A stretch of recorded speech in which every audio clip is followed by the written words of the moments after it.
Planning Commission meeting together. Lindsay, would you like to call roll? I guess it's, yeah.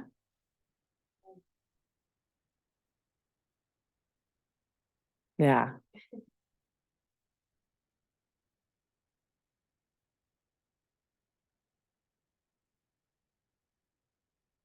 Tualatin. Present.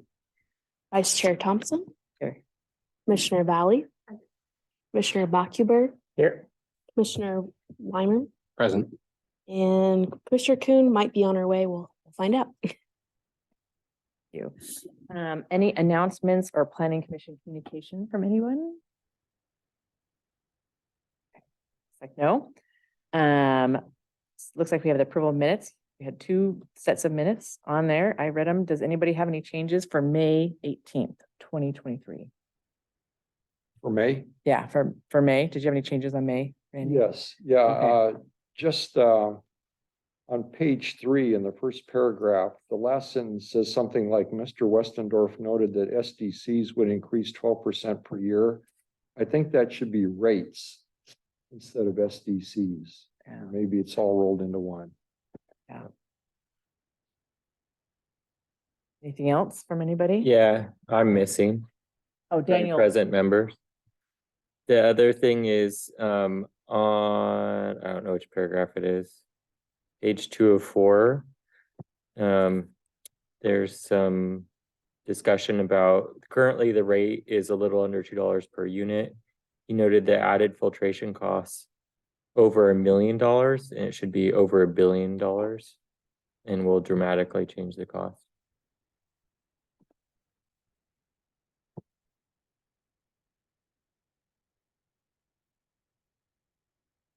Anything else from anyone for May?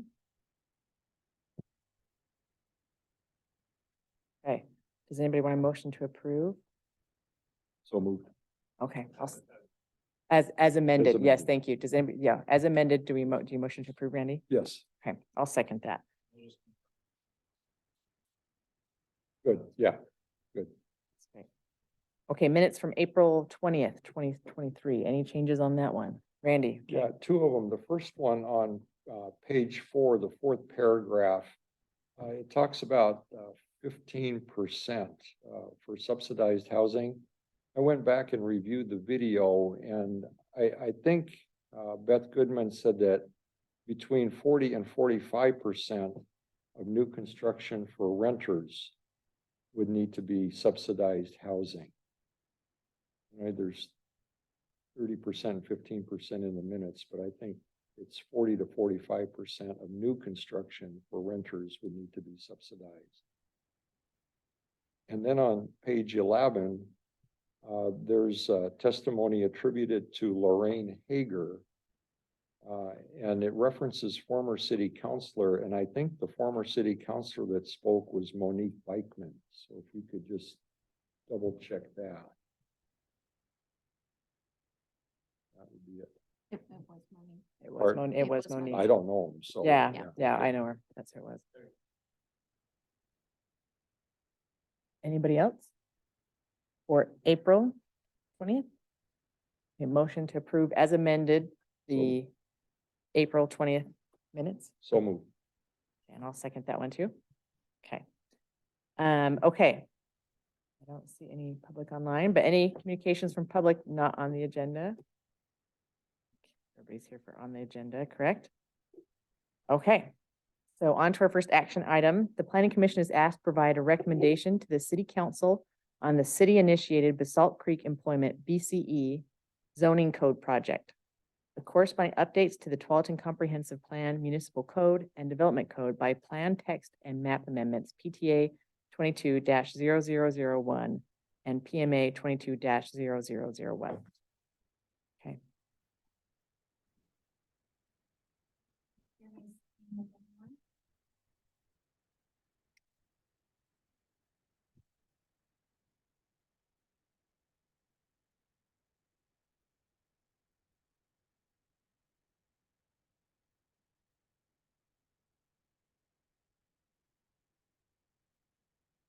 And then can everybody hear me on Zoom?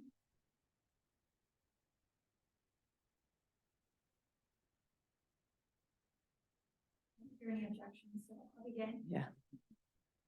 Good evening, Vice Chair Thompson and Commissioners, and thank you for joining us tonight to discuss the Basalt Creek Employment Zone Project under case file PTA PMA 22-0001.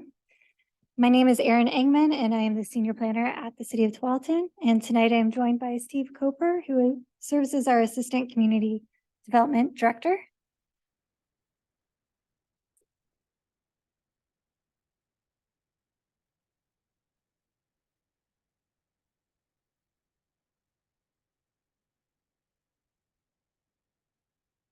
If you're sharing your screen, you should answer.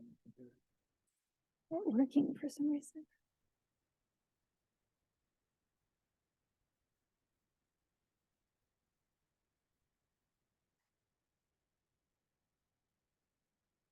Okay.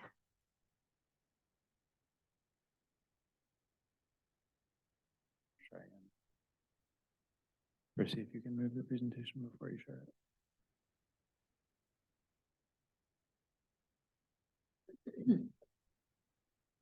Back out of it.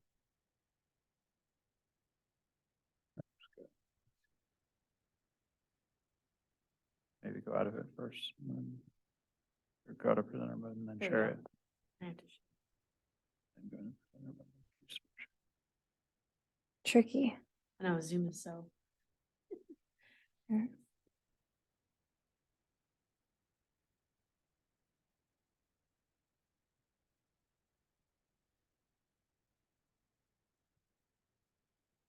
Okay. Here we go. So moving on to our next slide.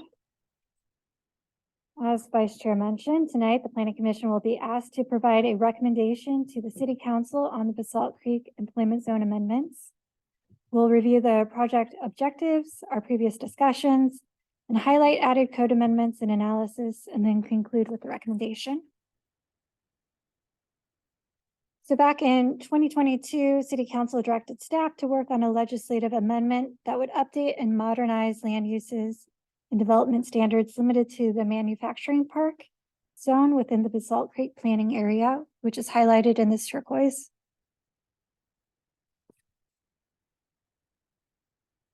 Council additionally directed staff to support the employment and infrastructure goals identified in the adopted Basalt Creek concept plan, the economic opportunities analysis in the Southwest and Basalt Creek development area, also known as urban renewal.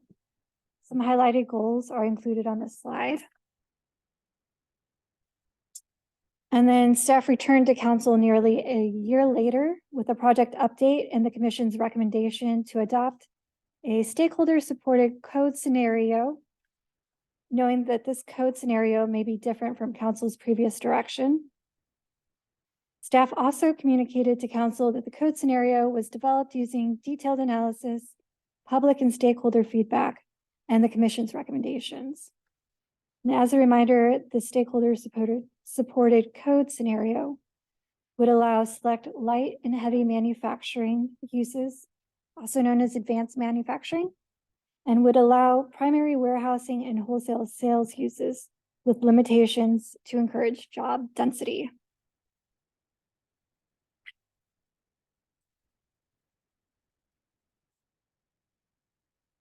So at our last discussion with Planning Commission in March, staff returned to seek additional direction for the proposed amendments. And during the workshop, the commission provided guidance to clearly define primary and accessory uses and limitations between manufacturing, warehousing, and wholesale sales, to refine fencing, screening standards, to refine building design standards, to confirm appropriateness of setbacks and landscaping standards, and to research code standards around odor control. And during this portion of the presentation, I'll highlight sections of code that have been either updated or analyzed since our last conversation. You'll also find that the draft code has been included as Exhibit 1. First, we'll be discussing use classifications. You'll find that in Chapter 39 of the Development Code, we include definitions for limited uses and accessory uses. So you'll see that limited uses are defined as uses that are allowed subject to additional regulations beyond those required of the primary use.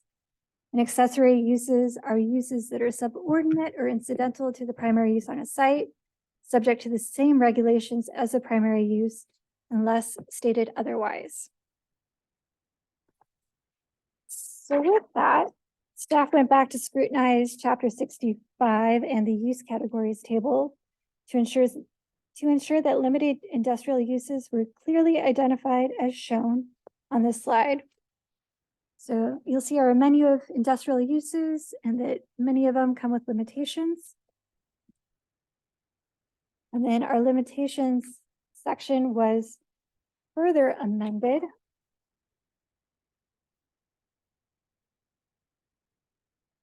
to clearly define both accessory use and limited use parameters when applicable. So as an example, warehousing and freight movement is allowed accessory to a manufacturing use, but it does come with limitations to size. And it does come with the stipulation that it must be on the same lot as the primary manufacturing use. And then when it is a primary standalone warehousing use, we do have limitations to it being 30% of the total building square footage on site, and that no single building may exceed 150 square feet in size. And a lot of those limitations were put in place to encourage that job density that's important to our council. And moving on to the screening standards, you'll find that we supplemented the fencing screen to include four-season landscaping, as the commission previously recommended. And then moving on to reviewing our setback standards, we compared ours against similar jurisdictions to confirm their appropriateness. So when we looked at Tigard and Happy Valley, I analyzed similar zoning districts. We found that our proposed setbacks are fairly generous for the region and align with the commission's desire to screen the industrial uses from the public realm.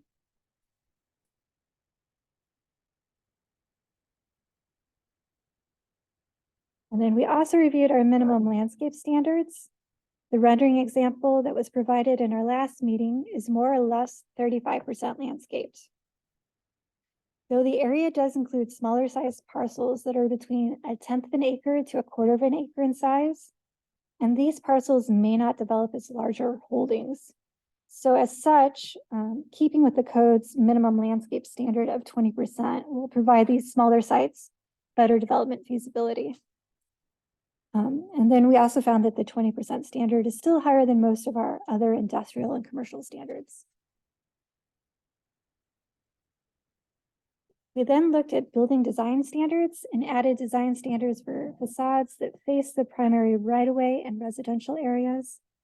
You'll find that the code defines primary and secondary facades and provides examples of building materials for each.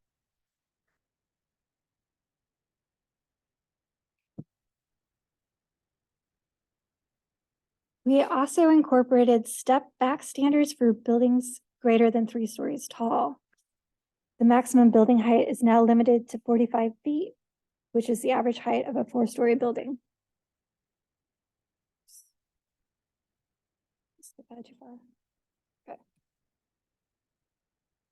And in researching code around odor control or odor regulation, we found that the building code regulation is limited to potential health, safety, and environmental impacts, and it does not regulate exterior nuisance odors. But the nuisance odors are enforced by our municipal code. And then with the development code, we use zoning and development standards that all uses are conducted in a completely enclosed building to avoid these objectionable odors. And in closing, I have prepared an analysis and findings that is included as attachment B.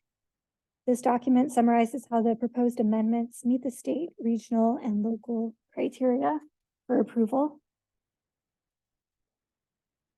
So in closing, staff recommends that the commission forward a recommendation of approval to City Council for the proposed amendments establishing the Basalt Creek employment zone under PTA 22-0001 and PMA 22-0001.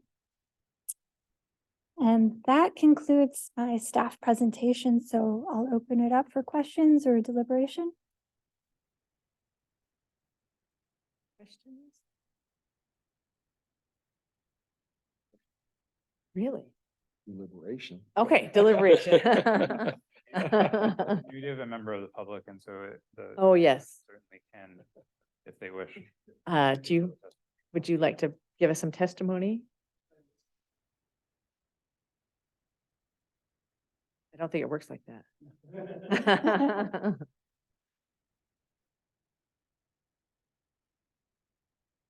Aaron with Schnitzer Properties. We are one of the stakeholders. Oh, thank you. We are one of the stakeholders that have been working with both Steve and Aaron over it's almost a year now, to be honest. And you know, it's been a great process in terms of understanding where the industrial market is and where the community is, and coming up with this draft, which we believe is a great win-win for everybody in terms of being able to proceed with development that is flexible. It is small, but it can provide a mix of industrial uses, which will allow for that job density that City Council is looking for, and also reduce the both vehicle trips and truck trips. That was also, traffic's always a big concern. So, we analyze that quite a bit with city staff, as well as our traffic consultants as well. And we think we're ready for the next step. And we really appreciate your guys' feedback. I think this is our third or fourth time in front of the commission, and appreciate your efforts and your thoughts to date. And if there's any questions, happy to answer them. I actually really excited about the latest draft, and I think it'd be great for the urban renewal district, or the stakeholders do. This draft is endorsed by the West Side Economic Alliance, the Tualatin Business Chamber, NAOP, as well as McAdam Forbes, who's a local industrial broker that really understands this specific area in Portland. So the Southwest Corridor has its own unique attributes when it comes to industrial versus, say, near the airport. They're a lot different in terms of the makeup, where employees are living and traveling to and from, and what businesses locate. So that's really it. Just want to say thank you, and if you have any questions, happy to answer. What organization is NAOP? Sorry, it stands for the National Association of Industrial and Office Parks. It's an old acronym. They've been around since, I don't know, 70s, 80s. Today, they really represent commercial and industrial for the nationally. They have a national chapter, and then they have an Oregon, Portland chapter. And they represent industrial and office development within the Portland metro area. They too endorse the proposal? Correct. Mm-hmm. Yeah.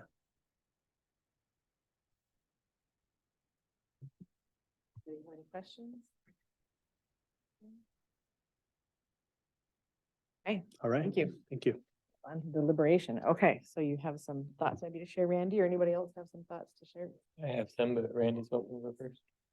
I've got a few, so Okay, you want to go first then, Danielle? Yeah, that's right. Sure. I guess the thing that I'm just most confused by is this is urban renewal district, and it was deliberately made urban renewal district for a reason. And it seems like we are, adapting the code and adapting the zone for development that is very feasible under normal market conditions. And I just, I'd be curious about the dollars and cents as it relates to urban renewal and how this impacts urban renewal. So that's kind of first uncertainty. Then the second uncertainty is, we just kind of timing wise, I wasn't here in March, unfortunately. And so I remember our initial conversation. One of the points I really wanted to make to council is that I saw this as a policy decision first and foremost, and then the nitty gritty of, 10 feet versus 30 feet, secondary to that. And I sent a follow-up email and, mea culpa, I don't know by sending a follow-up email, does that get incorporated in the public record or is official, feedback from the commission? But just kind of wanted to re-underscore that point. I'm not sure whether that point was actually made to council or incorporated into the discussion, and if it was, what the outcome of that was. So kind of 2 points that I'm uncertain about. I think on taking the second point first, Bill certainly in sharing the planning commission's recommendation, I think made it pretty clear to the council that the commission was looking for policy guidance from the council on it. I think that some on the council had similar kind of questions to your first question. But I think that we've kind of heard fairly clearly from our stakeholders, like that there's like a fine line to walk between the balance, between being undevelopable and having some ability to basically catalyze development in the urban renewal zone, which then starts the collection of increment, which is beneficial to the overall urban renewal district. I think the other thing to kind of bear in mind is it has like the double benefits of, to the extent that development that is, as you might call it, feasible under normal market conditions, builds its own infrastructure that also reduces the amount of infrastructure that needs to be paid for directly through urban renewal. And I think that we're going to find, this is my point of view in the long term, that there are some relatively easier parts of this district to develop, but many parts of it are highly parcelized and going to be significantly harder and are going to benefit from that, like the easy wins up front in the long term, I think. And then the other thing, of course, which is like a benefit to our partners that also, forego tax revenue, is the sooner that the district gets built out and the sooner that it closes, the better off. If we get to a state where basically we've increased the assessed value of the district considerably, and we've gotten to the point where we've reached maximum indebtedness and we can close the district, then all of a sudden that turns the tap back on to TVF&R and like the county and even the city districts that have like basically we're waiting on the increase in assessed value in order to collect that higher tax value in the future. And so it is, all that being said, I think that is a policy question, but I think that our stakeholders have presented, testimony, whether or not you find that compelling personally, individually, or as a commission more broadly.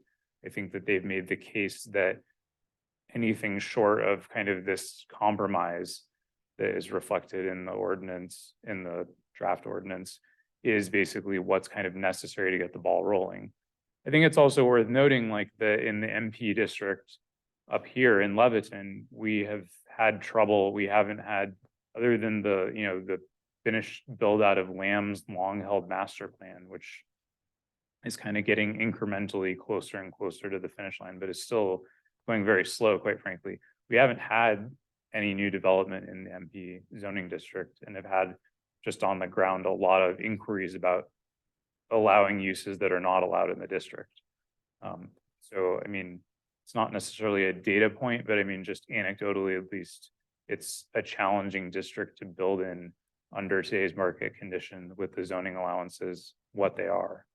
And so I think, again, all that to say, you're right, it is a policy question of like, how much are we willing to take the input from the development community who is contributing a certainly large, portion of the effort towards actually catalyzing the development in that district. So I guess a more direct form of my question would just be, is there financial benefit to the developer for developing in urban renewal district compared to if it were not an urban renewal district? I mean, likely not, because by the time they develop, there's nothing in the urban renewal fund. So, I mean, mostly they're just going to be developing as though it was market conditions. I mean, the tax increment, the base being frozen, doesn't affect them. And it's like, But then the monies accrued from the tax increment potentially benefit the next round of development. essentially, yeah. Hmm. So there is that, but I mean, arguably that round of development will be harder.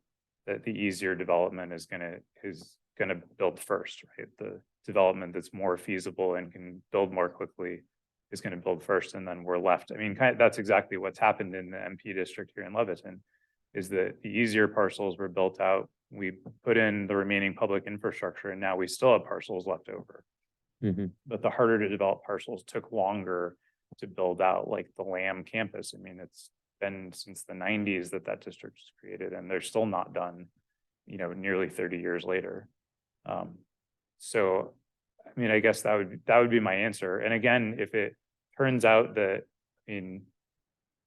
that the development in the district basically just like front runs the urban renewal, that's not necessarily a bad thing, because again, like if this code could cause development to build out the entire district that way, and there's no additional public infrastructure needs, which seems highly unlikely. I mean, it seems likely that at some point, just knowing all of the pump station infrastructure for sanitary sewer, knowing how much water line needs to be done, and then knowing how much road infrastructure improvements are going to be needed for the district, it seems like fairly impossible that it's all going to be built through market driven development.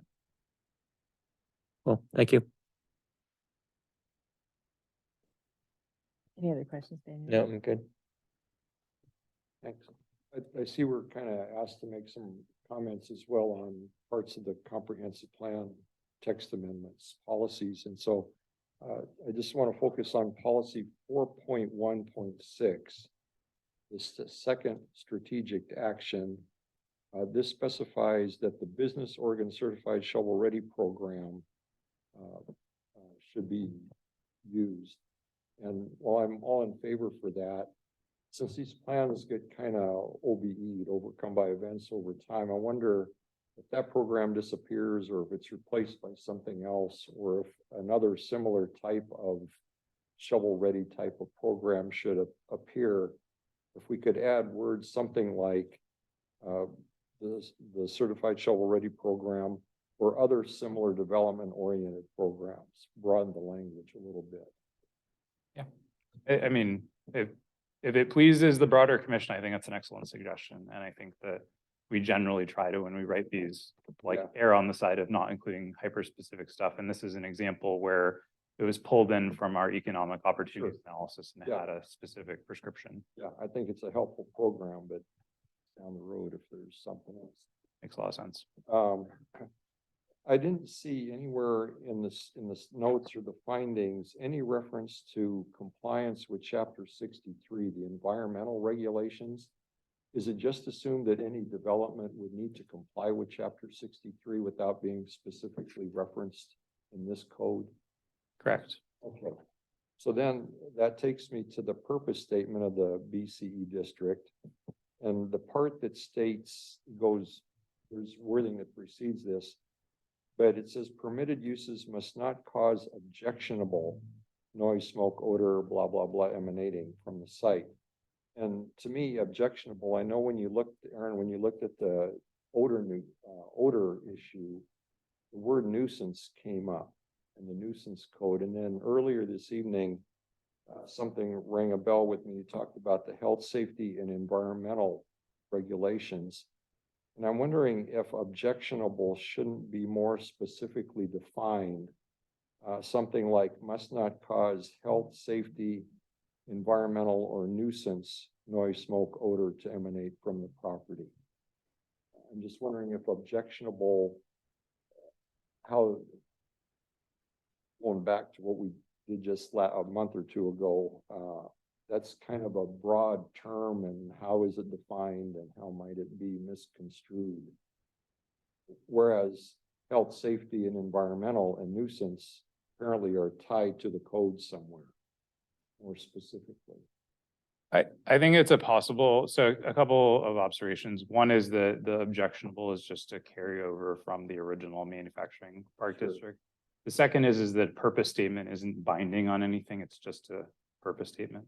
So it, like, to some degree, it like needs to be enforced through other mechanisms anyway, regardless of what it says. Okay. That said, I think that like what you're describing is this certainly sensical fine. update to the verbiage of the purpose statement. If there's no objection, I mean, I would You're right, propose that. Sounds good. And then I think, Could you, I'm sorry to interrupt. Do you mind just repeating that so we can write that down? okay, something on the order of must not cause health, safety, environmental or nuisance, noise, smoke, odor, blah, blah, blah, to emanate from the property. Okay. Perfect. Okay. Thank you. And then I think that also would transfer to the purpose statement in the development code 65.100. I did this several days ago, but I think objectionable is also in that, or. Mm-hmm. They're copied over. And then again, with the purpose statement, Steve, and I appreciate what you're saying that it's not enforceable, but I saw that in this, what's proposed to us at this time, the purpose statement once again mentions advanced manufacturing. And as in previous discussions, I still have a bit of a hang up with that. I noticed that in previous drafts, instead of saying advanced manufacturing, it referred to a variety of light and heavy manufacturing. And I'm wondering if we could either go back to that language or just say manufacturing. My reasoning for that is this. In the development code 39.115, the use definitions, advanced manufacturing is defined this way: the innovation of improved methods for manufacturing existing products and the production of new products enabled by advanced technology. And the simple example I want to give is this. Let's say in the Basalt Creek industrial, or in the park, we have an entrepreneur who's just gotten a patent for solar powered lawnmowers. And a small group of people, 20 employees, are manufacturing these. A traditional lawnmower manufacturer from out of town wants to rent space in the park, 100 employees, but building old gas-powered lawnmowers just the old way that they've done it forever. Could the solar-powered lawnmower manufacturer point to this and say, hey, that guy's not doing something innovative or advanced, and raise enough of an issue to keep that person from leasing space and generating 100 employees to work? See what I mean? Yeah, I mean, I do. I mean, so a couple, again, observations is I think that it's perfectly fine just to say manufacturing in the purpose statement and not say advanced. I mean, I don't think like using the state's definition of advanced, that any manufacturing is advanced manufacturing. And so I think we can take a look again at chapter 39 to make sure that encapsulates that. We've also included machine shops. And so something like your example would fall under that. Certainly, you know, a motor making process. Yeah, again, somebody making some new innovative motor for a Tesla versus some guy making an old motor for something else, the old way of doing it. I look at these words and I think sometimes there's potential for conflict, having sat on the other side of the table here for many years. We do have machine shops though in the allowed uses, right?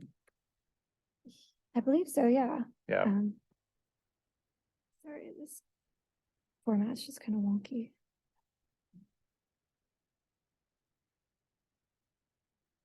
And I'm all for allowing advanced innovative technology, but I don't want to exclude the tried and true traditional manufacturing as well.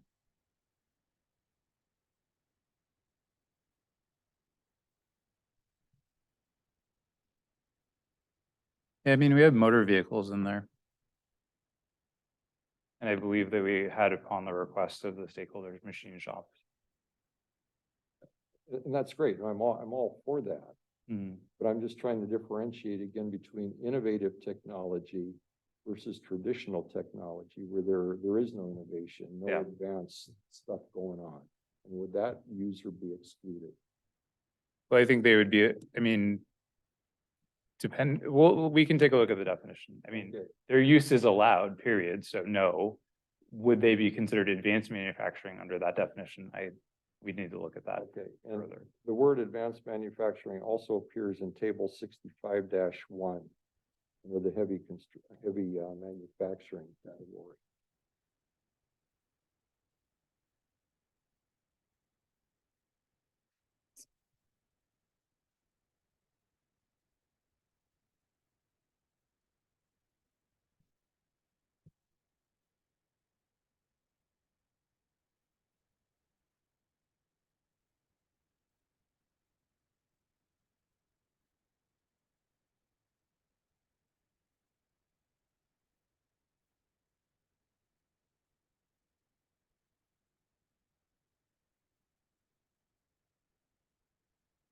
Can you repeat just your question about table 65-1?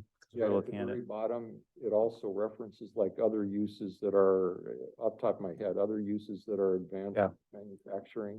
Uh-huh. So it says engines, larger gasoline or diesel, and so it says other similar advanced manufacturing uses. So it seems like we've, All right, that's fine. I mean, that's the state's position is that those non-innovative things as you see them are innovative. I don't necessarily agree with the state, but anyway, that's it. Final last point, Aaron, on slide 12 or 13, talked about, the development code 73A.600, the design standards. Mhm.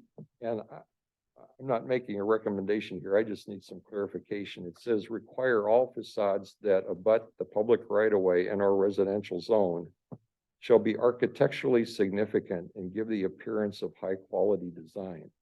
Beauty's in the eye of the beholder. So when this gets to the architectural review committee, do they actually have criteria that differentiates between something that's architecturally significant and something that isn't? To me, Notre Dame is architecturally significant, not a concrete pellet building. It's their discretion. They do have discretion on it. It just opens it up to their discretion, Yeah. right? Yeah. You've got architects and We have an architect on the board and we have examples of the materials that constitute that basically. I mean, so, I mean, the Remember- materials are nothing fancy. So, I mean, it's the statement architecturally significant is then contextualized by CMU, split face concrete. So Yeah. I don't think articulation. they're rebuilding the Notre Dame, but I don't think they're using that as a material. Okay, all right. But again, I can just see some tripwires and booby traps and all this language. I mean, I think the intent for this, especially like, as we go more and more where housing type of things need to be very clear and objective and cut and dried. Yeah. We're still maintaining our lane of discretion for industrial and commercial. Okay. That's all I've got. That's it. Yeah. I guess I just had one question. So we're keeping the 30% manufacturing, but we decided not to put percentages, as far as I could tell, on the warehousing versus wholesale. Did I miss that in there somewhere or? Right, so as long as we have the 30% manufacturing, it could be Everybody a felt blend good of other about that. They didn't uses. want to put restrictions on the others as far as percentages, right? Yeah, I mean, I'll just share that I think the council understood that the planning commission was looking for direction and that they had a specific proposal to comment on. I don't know that the council isn't going to want to further workshop this code once it gets back to them again. I certainly wouldn't promise that they'll just vote up or down on the code that you're recommending to them.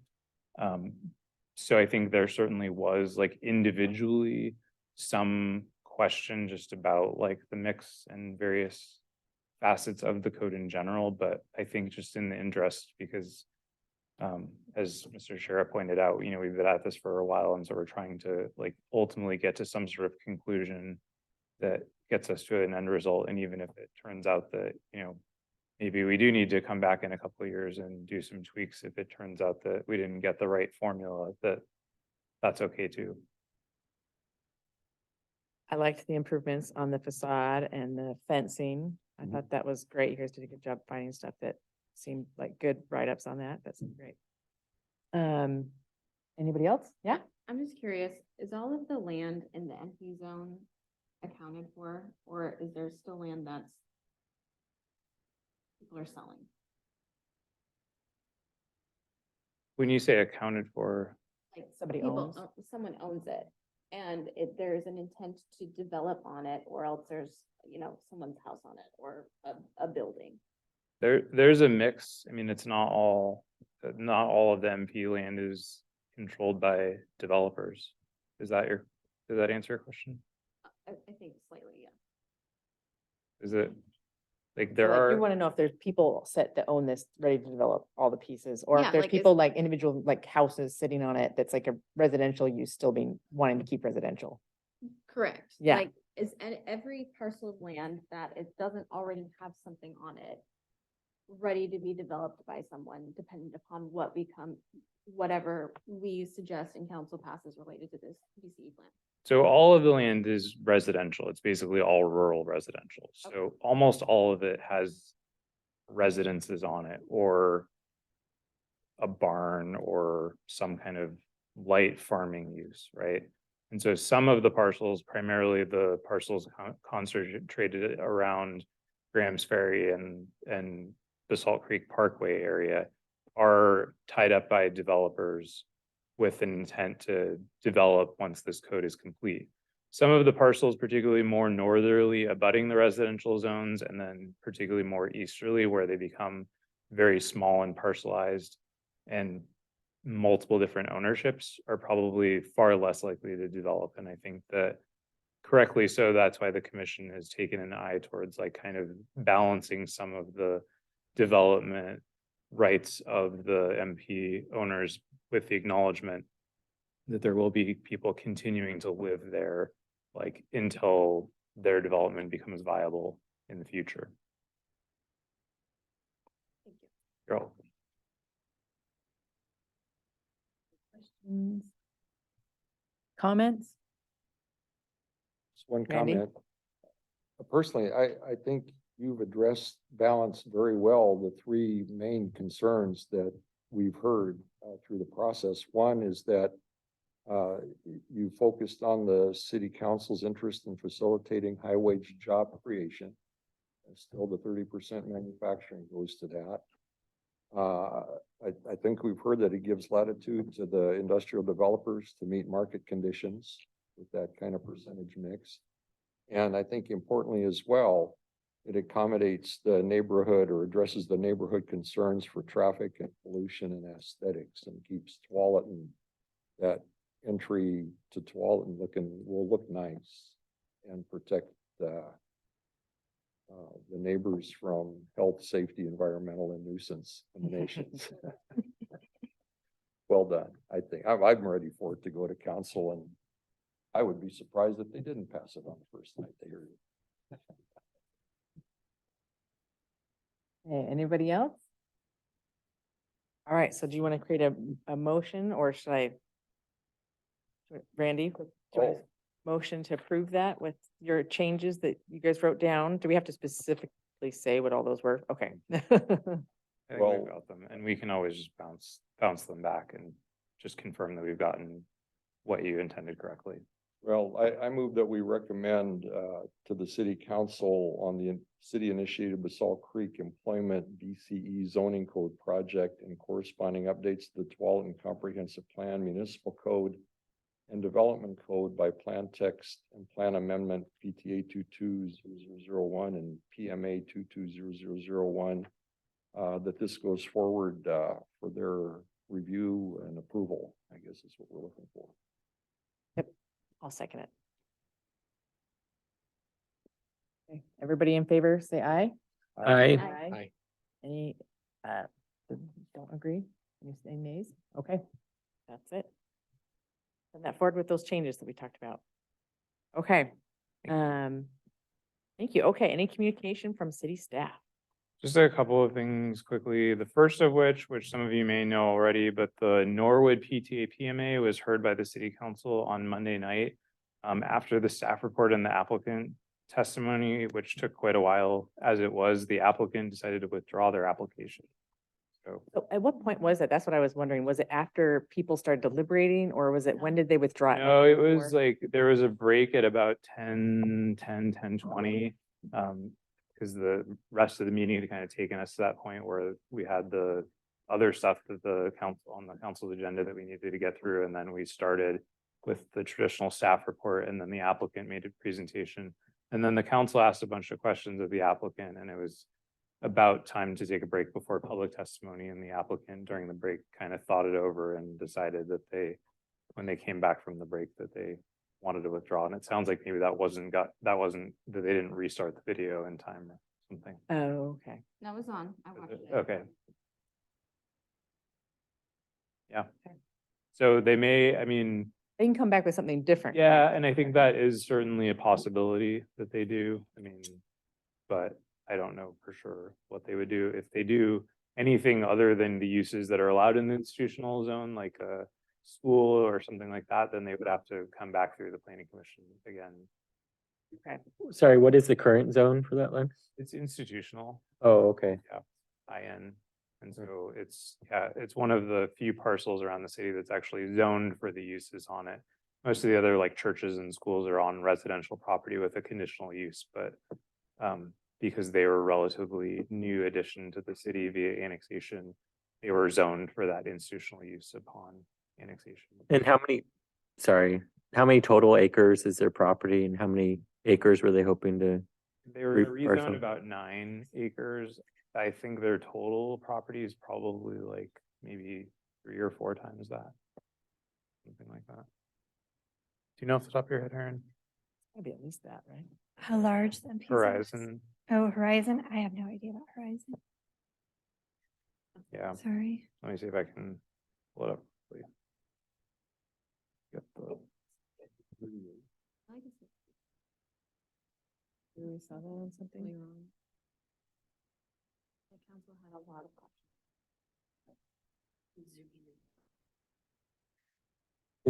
Would you, is it worth listening to the recording? there we go. 34. Fast forward it, because it was like 9 late. Like Second 9. half of 9 p.m. after 9:30 when they started it. So Okay. I think they started at 6 too. Oh, okay, So it was wow. a very long Okay. meeting. They had other agenda items. Okay, that's what Yeah. I was wondering. They did other good. Okay, So 34 acres. 34. Okay. Okay. So Steve, on what they could do on the institutional zoning currently, I found it interesting is that the Johnson economic analysis done by the Johnson folks, anyway, their economic analysis mentioned in there that they could go ahead and build housing with no limit, according to some state statute. I think it's some 307 or something like that. So I looked that up. And institutional or churches or other uses too, churches have the right apparently to build low-income housing. They do. 60% MFI. But they'd have to own it. Sure. But. Oh, so they have to but- manage it and everything. Yeah, but the Ah. question I have is, it's a state statute that authorizes that, so then how does that affect the local process? I mean, for many of the state statutes, and I don't know the particulars of that one in particular, just overrides it, and that it would potentially be a building permit. Some of them, like there's some state statutes, like, so we've explored this with potential developers. Like if it's a publicly owned property and a nonprofit developer, like, and it doesn't matter the zoning, they're allowed to do, Okay, they're allowed to do housing also. So we've had some people look at some commercial parcels that are not zoned for it. yeah, to there do it. were other. So my recollection, and this was like, I can't remember, was this Senate Bill 50 or 5? Senate Bill 5, I think. Senate Bill 5, I think, is what it was called. And that one, I think, it said that we couldn't make them go through a zone change or a conditional use, but it still allowed us to do architectural review process for those. Okay, The church ones, I'm less sure about. whether or not we could actually make them go through architectural review or not. Okay. I don't know that there'd be very much to review. I mean, we would just hold them to our design standards, which are not great, especially, I mean, they're not, when I say great, not voluminous. But they'd have to be low income housing as well. In that case, yeah, for what they allow for churches. But there was like no cap on it either. Yeah. That I could tell. I mean, they could build 50 units per acre if they Okay. could figure that out. Yeah, and that's the same for that commercial, for that Senate Bill 5. I mean, there are obviously practical things that limit the Sure, constrained sewer yeah. capacity, Yeah. other things like that. But yeah, in general, that's true. And that's if I could, Interesting. going forward now, future amendments. Is there a way to differentiate? There's a lot of approval criteria that were in the findings in the application. But seemed to be a whole lot fewer conditions of approval. And where do you draw the line on approval criteria? And then what are actually conditions of approval? I listened to the tape as well, and their attorney a number of times said, Yeah. but that's not a condition of approval. Mhm. Yet they addressed it.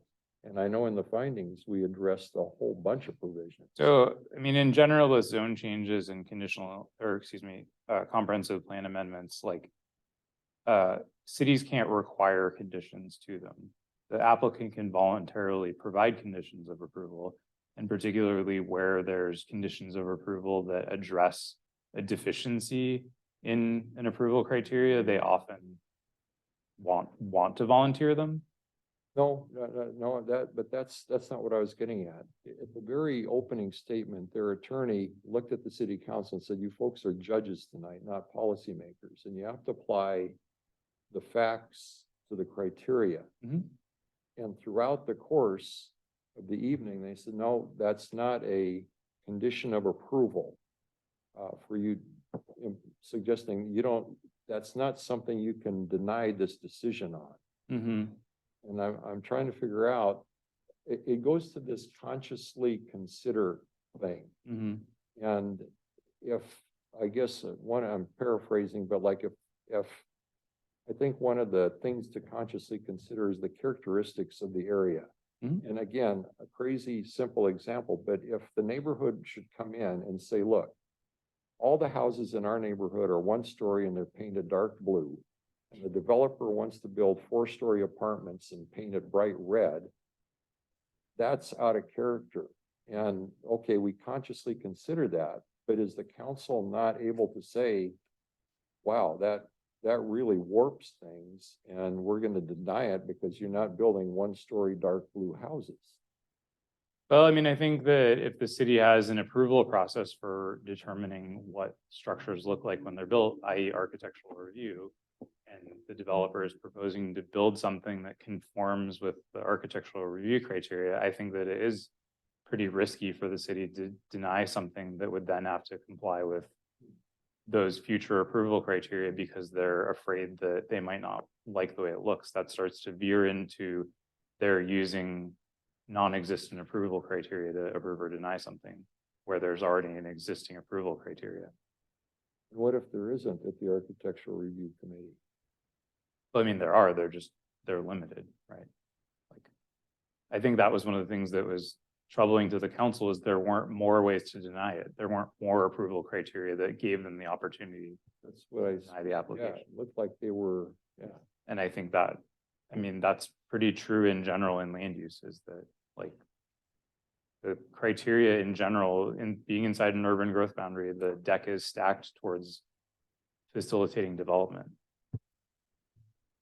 And it's really stacked towards only denying it where it specifically like impairs something specific, like doesn't meet a public facility standard or doesn't meet an already adopted height restriction or an already adopted, you know, whatever, and then changes to that are basically assessed against the comprehensive plan criteria, not other criteria in the code. So only against the goals and objectives? Goals and policies of the Goals plan. and policies, okay. So then that takes me then to what we were talking about earlier, that the purpose statements in zoning codes aren't those policy statements? Those are adopted by the city council. Is that not policy? They're not approval criteria and they're not goals or policies of the So comprehensive. that's where we're getting. See, Comprehensive. why are they not approval criteria when they're adopted? In this case, if somebody, okay, if an industrial developer wanted to do something that emitted all kinds of pollution, and the purpose statement says you can't do that, we have to rely on something else in the code? Yeah, very much so. Yeah, I mean, that's where I mean, right now as it is, unless we amend the code, many of our architectural review standards, other than the ones that we have in this code, are actually purpose statements, and so they're non-binding. Okay, so chapter 10 though, was in the findings, chapter 10 that dealt with the low, medium, density residential, the institutional, and the high density, high rise. That appeared to me to be one of these approval criteria, but yet apparently it wasn't a condition of denial or approval. Any of the purpose statements. Yeah, I mean, that was the applicant's attorney's argument. I mean, it isn't, I don't know the answer to that question. I mean, it's a legal question that would need to be litigated as to whether or not. But I mean, I think very clearly a purpose statement in the comp plan isn't a goal or policy of the comp plan. Why did we have it then? Why did we, the city, require the applicant to address it? I think they just did. I don't know that we required them to do that. Oh, interesting. I think they wanted to belt and suspenders as suspicion. Oh, I mean, it was their application. They identified the pieces that they wanted to address. interesting. Yeah, I mean, the chapter 10 was a holdover. When we updated the comp plan, we thought about getting rid of it because it's not really very, it's like outdated and was not necessarily very like useful in actually, I mean. That wasn't a city requirement for them to address it. No, I mean, there's nowhere in the application Oh, that says you okay. must. Next time I'll need some help identifying what the city requirements are and what the developer just throws in and muddies the water. Well, it's I mean, it's a development application, so it's the developer's decision to make the application. Wow. Personally, I'd have kept it a whole lot shorter. Can I make a statement that you can either say, yes, Daniel, that's correct, or no, that's a misunderstanding?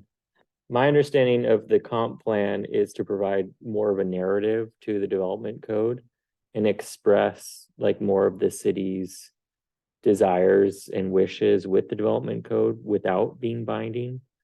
Is that correct or totally incorrect? I mean, I think I'll say this is the comp plan is intended to be goals and policies. Most of the goals and policies are implemented by the development code. It gets a little bit like less, like that's very clear for a development application where like you have somebody that wants to build a commercial building. And so they're subject to the development code, which ought to, in a perfect world, be a good implementation vehicle for your goals and policies under your commercial chapter of the comp plan that says, we want this and this and this. And so it should optimally in the development code have actual code criteria that like carry out the wishes of the comprehensive plan. But the development code is the ultimate source of truth. And if something is hinted at in the goals and policies, but not explicitly outlined. For development development applications, code. yes, when someone is doing a comprehensive plan amendment to change like a zone or a part of either the comp plan or development code, then you're doing both basically. Oh, okay. The comp plan criteria, which have criteria for how you change the code, basically direct you back to the code. And so you have to essentially like in a quasi judicial where it's a development application to change the code, you actually need to like analyze it against the existing code, and you can't sort of like insert additional code or non-code pieces to analyze it, which is tricky. With the legislative, where like this is legislative, what we're doing here tonight, and that one we can make policy, and we don't really even necessarily need to have a really super great basis for it, other than like you've deliberated and decided that it's so. And so the two are like very distinct exercises, and quasi-judicial like comp plan changes are very complicated because they are more like a development review application where you're really bound to the criteria. Chapter 10 is part of the development code. It's part of the comp plan, not the development. Oh, okay, gotcha. Yeah. Just one last point. In regard to the process that we're going through right now, I was reading through the DKS transportation planning rule evaluation for this. And right at their very beginning, they talk about the intent of the TPRs to ensure that future land use traffic is consistent with system planning and does not create a significant effect on the surrounding transportation system beyond currently allowed uses. And then it says this, that the definition of a significant effect varies by jurisdiction. However, no such definition is provided in the city of Tualatin code currently. Would it be helpful in all these discussions that we have about transportation planning to have a definition of what is a significant effect?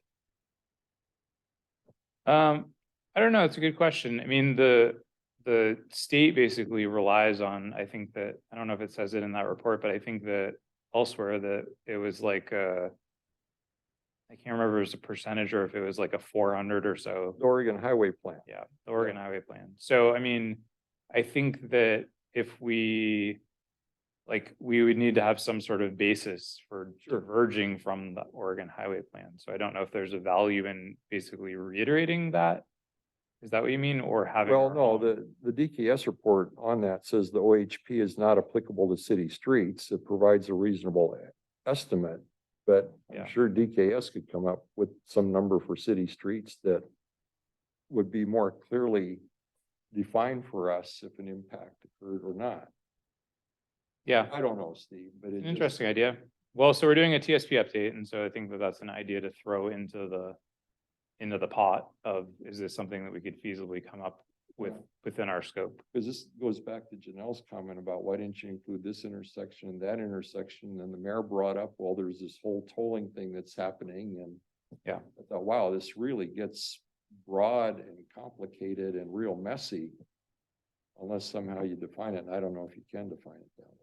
Well, I mean, so in this case and the Norwood case, like the trip generation was made to be like 0. So whether or not we had a standard, it would be met. I mean, right, like in this case, we were going to go with the 400, but then we heard from the planning commission that we wanted to keep it neutral. And so we rejiggered the uses to make it net 0 for these amendments.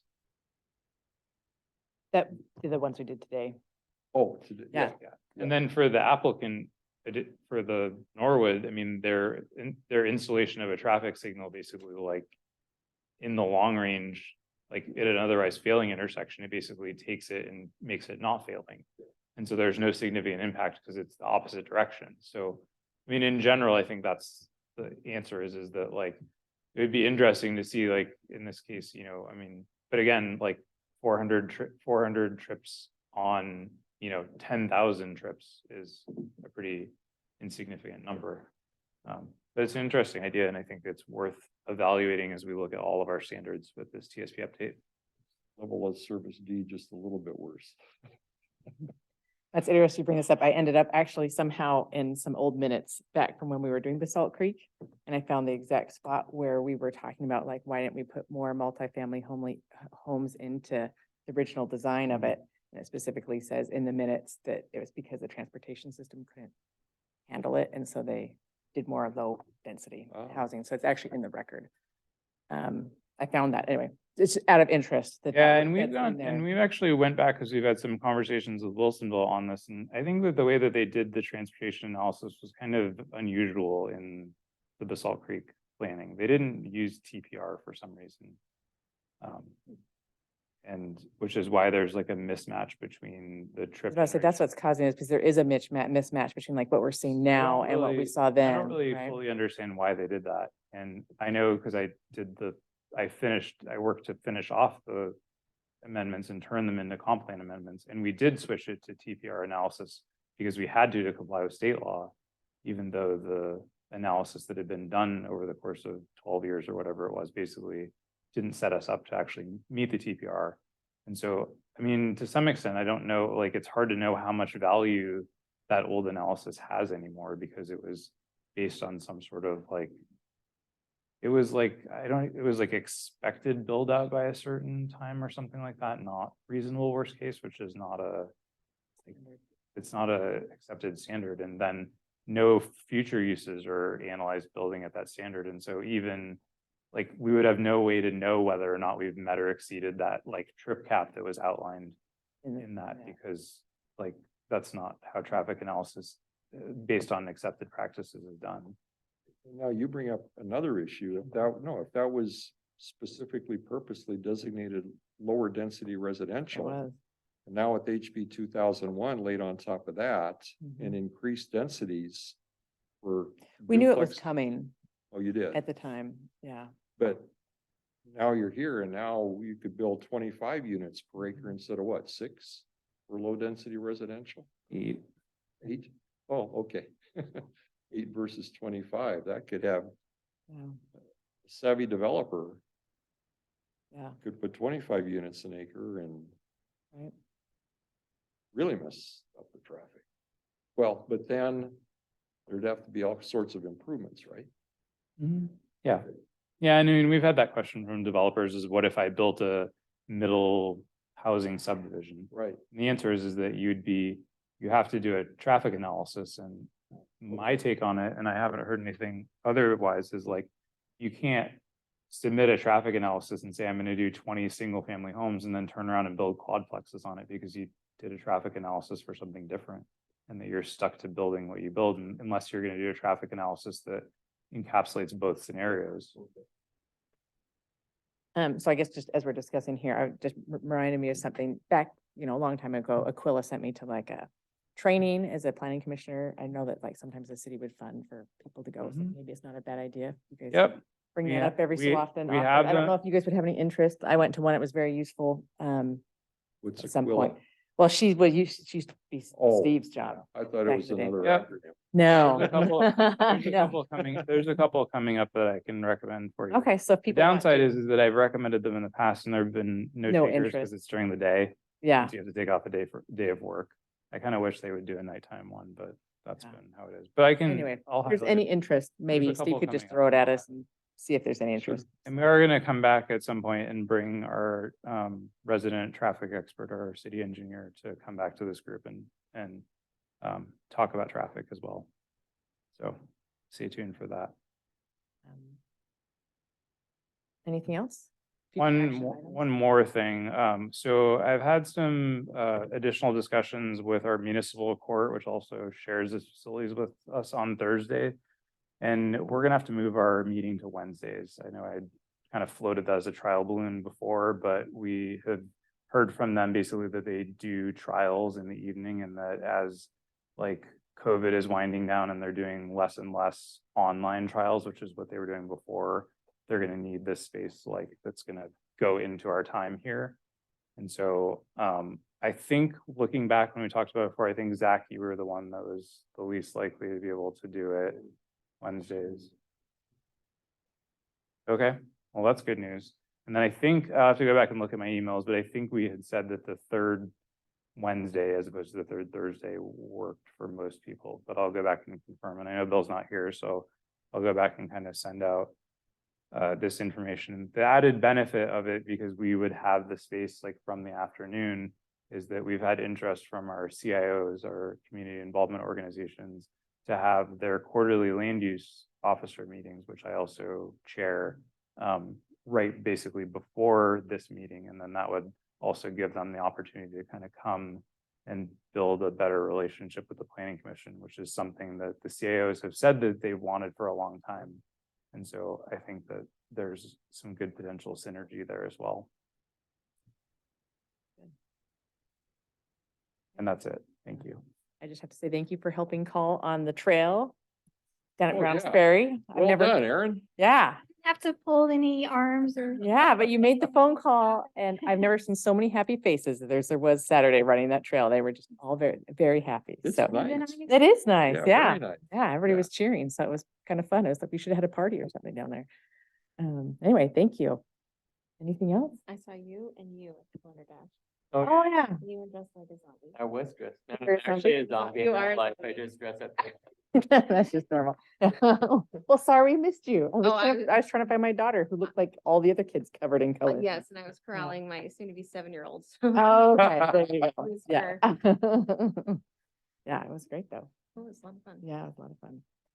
Speaking of celebrations, Steve, I'm surprised you bring it up. May 29th, 1973, 50 years ago. Oh, is Senate it Bill the 100. Senate Bill 100? Yep, Okay. anniversary of the state land use planning program. Oh, there you go. Old timers keep up with this. kind Keep of track stuff. of the celebrations. Good for you. Just kidding. Okay, any other future actions or, okay, and, anybody want a motion to adjourn? Motion to adjourn. Okay, I'll second it. We're adjourned. Thank you. One.